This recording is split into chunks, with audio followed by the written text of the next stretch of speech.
There are punishments you can flee. There are consequences you can delay. Adrestia was neither. Her name means the Inescapable, and she was not a goddess who resided on a golden throne. She was a principle, a law woven into the fabric of reality itself.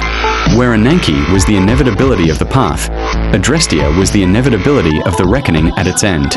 She was justice without mercy, consequence without escape. Once she marked you, the outcome was sealed. Distance meant nothing, time offered no shelter. She followed. Adrestia did not hunt the innocent. Her gaze fell upon those who had grown drunk on their own impunity. Kings who believed their crowns made them gods. Conquerors who thought victory was a pardon for their cruelty.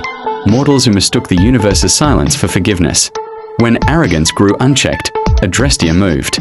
But she did not strike immediately. That was not her way. She was the patient creditor who allows the debtor to live in luxury, knowing the debt only grows with interest. She allowed success to flourish, the praise to grow louder, the monuments to rise higher. She let pride harden into a shell, so that when it finally cracked, the ruin would be absolute. Many confuse her with Nemesis, the dispenser of divine retribution, but they are distinct.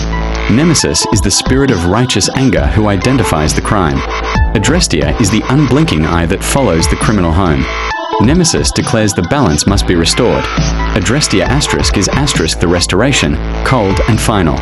She was the shadow that followed the triumphant parade, the silence that fell after the boast. A tyrant would build his throne on a mountain of skulls and call it stability, only to find the foundation turning to dust beneath him.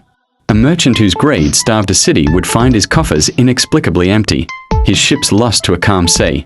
Those who tried to outrun their fate only tightened the snare. They would flee to distant lands, change their names, and build new lives, only to find that Adrestia was not a pursuer they could see. She was the flaw in their new foundation, the whisper of doubt in their new court, the past that arrived like a guest who could not be turned away. Empires collapsed overnight, victors fell in disgrace. Names were erased from history as if they had never existed. Adrestia did not roar like a storm.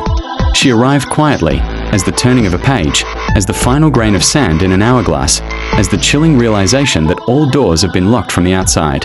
She was the moment the laughter died in a king's throat. She stayed until the debt was paid in full.